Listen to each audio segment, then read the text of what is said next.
This episode of the Fiction Writers Podcast is brought to you by How to Write a Novel That Sells. Do you dream of writing a best-selling fiction novel? With the right tools, you could get there sooner than you think. Visit www.howtowriteanovelthatsells.com and unlock the secrets to writing compelling fiction taught by international best-selling author Lana McAra. Welcome to the Fiction Writers Podcast with Lana McAra, where you will discover tips, tricks, and ideas for fiction that is #unputdownable.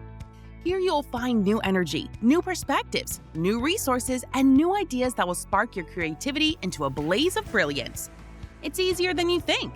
Be sure you visit our website at www.fictionwriterspodcast.com. While you're there, subscribe to us via your favorite network. Now, get out your notebook, tune in, and let's get started. How do you know if you're wasting your time? What if your idea isn't going to work? I'm talking about your main book idea, the foundation of your novel. What if it just won't work? That's what we're going to talk about today. My name is Lana McAra. Welcome to the Fiction Writers Podcast. Tips, tricks, and ideas for fiction that is #unputdownable. Nobody likes to waste their time. And I find that aspiring novelists, oftentimes they struggle. They have an internal tug. Is my idea good enough? Is it going to stand up? Will I be able to carry it off? And there are some criteria, and I want to help you today to get clear so that when you are writing your novel, you know how to make it stronger, or maybe you need to put that one on the back burner for now and move to something that's a little better for you at the moment. So one of the things that I look at is this idea applicable to me personally? Somehow, is it related to my life, my experiences, maybe the experience of someone I know personally or a relative, a friend? And is it strong enough to carry a whole novel?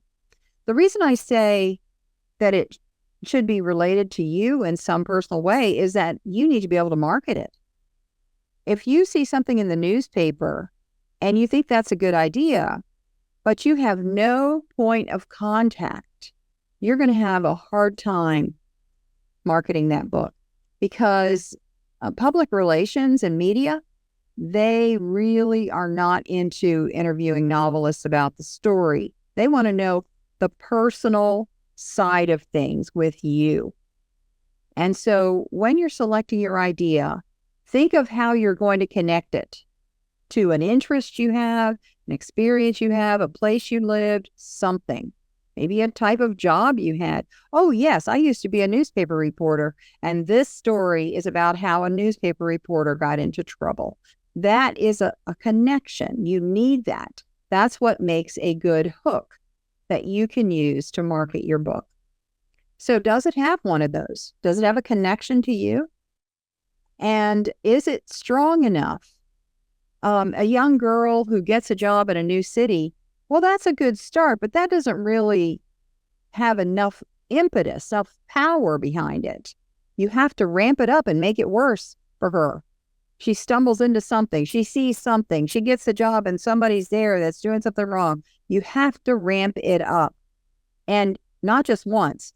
Ramp it up in 2 or 3 different levels, different places, and different approaches into her life.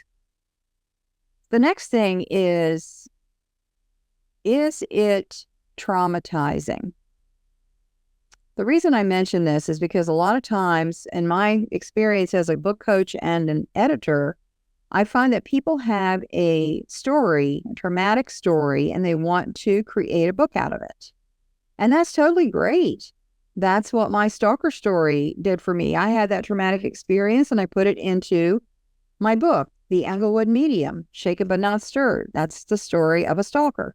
Not my stalker, but it is a stalker, and I knew what happened when you have a stalker. So yes, you can do that, but there is a huge caveat to that. Don't do it if you're still traumatized by that event.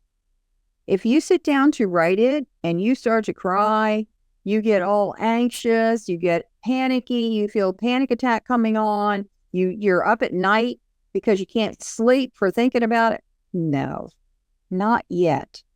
You need to let yourself have enough time, talk to a therapist, get through it a little bit more before you try to write that in a book, whether a novel or a personal development or memoir book.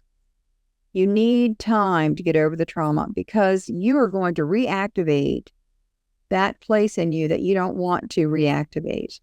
You don't want to keep yourself stirred up. And then the other piece of it is it's going to affect the writing. When you're in that traumatized state, your brain doesn't work the same as it does when you are healed. So at the least, you need to get somebody else to write it for you, a ghostwriter, to write it for you so you're not in that traumatized state in the writing, because it will make a difference. But then the third reason to not use that story is when the book comes out, you're going to have to tell the story if you're going to market it. That's your hook. That's your connection. So are you prepared to talk about that traumatic experience for the next 5 to 10 years as people are interviewing you about the book and you're out there in the marketplace? Are you going to be able to do it without bawling, without re-traumatizing yourself and the people listening to you? Are you going to be able to do that? Because you need to be able to talk about it and go there and help people rather than traumatize people. At least that's my take on it. I want to shine light in the world. I want to help people and raise them up, not scare them and make something bad happen, in their mind so that they are then, peering out the window at night and worrying about somebody coming after them. I just don't like to think about doing that to somebody else. So wait, you don't have to put it away and forget about it. Just put it aside, put it on the not now list, come back to it later in another year, 2 years or whatever. It took me 5 years to write my stalker story. Eventually I did get it done. And you will too. Take steps for your own well-being and your healing. And then another reason why an idea will not work is that it's embarrassing. It's embarrassing. If you have some intimate secrets that are so embarrassing that you don't even want to tell your family, your friends, then I would not use that one. Because again, you're going to have to talk about it. You're going to have to talk about that event when you go to market. And if you can't talk about it, you get in front of an audience and you're like, oh, I can't talk about this, then don't use it. Don't use it. Maybe you'll get over your embarrassment at some point. Maybe you won't. This is not an endurance test. This is not a tough it out thing that you have to do. Give yourself a break. Talk about things you can get up in front and express. Talk about things that are okay for you to talk about. Don't make yourself do that. Don't put yourself through misery because you'll withdraw. You'll get tired. You'll withdraw. And that is not the way to become a success in the novel world. You need to be out there. And when you can talk about things that are fun for you or maybe informative, now that I'm healed, I can talk about the stalker story and I'm concerned and I want to give people some really good information about how to protect yourself if you have a stalker, but I'm not traumatized and feeling PTSD and it doesn't affect me after. So that's what you need to protect yourself from. Don't go where you can't go. Don't traumatize yourself to promote your book. I hope that helps you today. My name is Lana McAra. See you next time. Thank you for tuning into the Fiction Writers Podcast with Lana McAra, where we share tips, tricks, and ideas for fiction that is #unputdownable. Remember to visit our website at www.fictionwriterspodcast.com and enjoy even more great episodes like this one. Again, while you're here, subscribe to us via your favorite network. We look forward to seeing you next time on the Fiction Writers Podcast.